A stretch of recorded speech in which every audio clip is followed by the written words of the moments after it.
Oh, you know that, right? Let me give it to you. Anyhow, or forefinger, the hand of a clock, a pointer, etc. Anything that manifests or denotes an index of character, an alphabetic list of matters, references, etc., as in a book. Now listen to this. Let's go back down. You've got index expurgatorius. Now, it's a list of interdicted books prepared by the Holy Office of the Roman Catholic Church. The index expurgatorius, no longer officially prepared, indicated those books which certain expurgations might be read. That means limited information. Then you got index librorum prohibitorum, and that's the books which are prohibited or forbidden. In other words, what they did with the Inquisitionists, when they was burning the books, they have certain books that they put in what you call rare libraries or protected libraries. That has to do with the Moorish Empire, the rulership, etc. Rulership here, Philadelphia, where government really was before. Morocco up near the Great Lakes. Toledo, Ohio, the triangular port from which we ruled. The pathway to Boston and to Chicago, where you ruled before they took over, and have you lunched out thinking that this was some kind of wilderness and we was Indians and all that kind of crap. You know what I mean? You know how you talk about George Washington, you know, the guys were, stuff was rough, man, so, because, you know, like when they was fighting, man, you know, and it was pouring, it was freezing and stuff, you know, and they had rags around their feet, and, you know, and these buildings was down here in Independence Hall and everything. You notice how low them windows are? Does that sound like warm buildings to you? You ever walk down past the Independence Hall? Look at that building. You can, you know, those window sills come like that here. You ever seen those buildings before they covered them up inside? Brass rails, intricate architecture. Does that sound like a war economy to you? Huh? With Georgie, sailing Delaware, going up to Trenton, beating his keisters, went up to New York, they beat his keisters and stuff like that. And the redcoats are coming, don't fire your muskets till you see the whites of their eyes contrasted against their dark skin. Anybody ever go to Gettysburg when they have the Gettysburg Address on a yearly thing and they have the war enactment and everything? Go there and you'll see them Europeans come there every day dressed in Moorish costumes. And you'll see statues all the place with fezzes on them, and you never even pay attention to it. You're home. That's the point. Gettysburg, where Abraham Lincoln gave his so-called great speech, and his grandpa was a Moor. That's why they made mockery of him. And you look in the old newspapers, you'll see them dressed him in Moorish pantaloon with a scimitar, because they're angry because he was dealing with this Emancipation Proclamation thing, and it was confusing. Although the emancipation means transfer of property, the fakery making you think that it freed you, he was trying to hold the nation together. And they also mocked him because of his kind of curly hair and his ruddy skin, because his grandpa was a Moor. And so they did satires in the newspaper with him dressed in Moorish garb.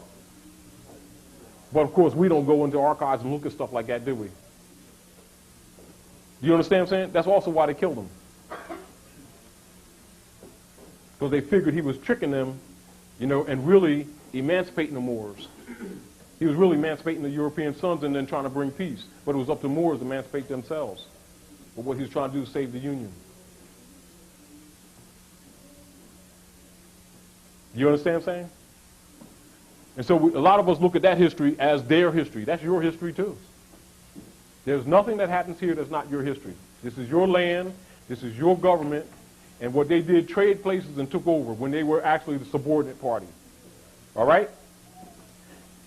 Now, one more thing, I want to go into the Black's Law Dictionary. Keep note on this. Anybody got notes? Take notes.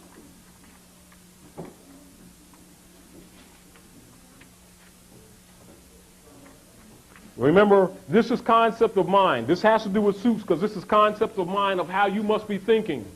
Do you understand? What must be already part of your knowledge base.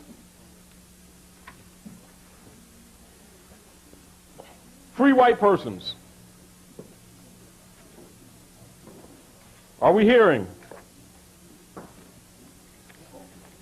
Black's Law Dictionary contains definition of the terms and phrases of American and English jurisprudence, ancient and modern. Ancient and modern. Are you with me? Keep note, free white persons, edition 3, Black's Law Dictionary, page 817, middle of the page, second column, free white persons. Absorb this, absorb this, absorb this. Free white persons refer to in Naturalization Act, as amended by Act July 14, 1870,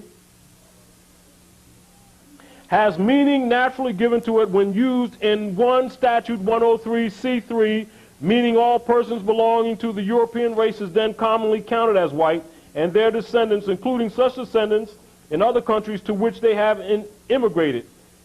Now, that's your perception because that was the common use of the term, meaning the Albus or the Albions, which means Albus, Albion's sons.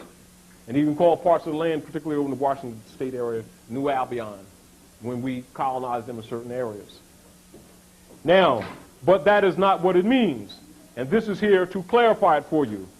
What free white person means, it includes all European Jews more or less intermixed. This is a caste system I want you to understand.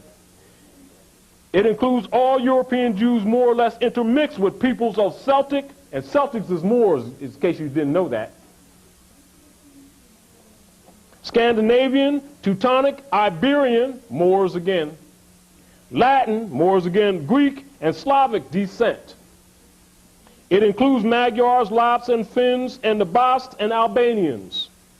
It includes the mixed Latin, Celtic, Iberian, and Moorish inhabitants of Spain and Portugal.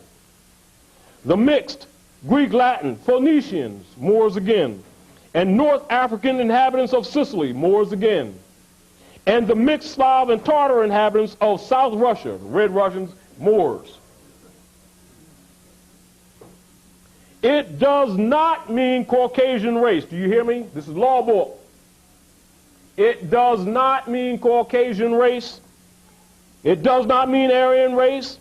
And it does not mean Indo-European races, nor mixed Indo-European, Dravidian, Semitic, and Mongolian peoples who inhabit Persia.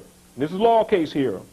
A Syrian of Asiatic birth and descent will not be entitled to become a naturalized citizen of the United States as being a free white person, ex parte Shahid, DC 205 F 812 813, United States versus Cartosian, DC 6 F2 D 919 921, ex parte Dow, DC 211 F4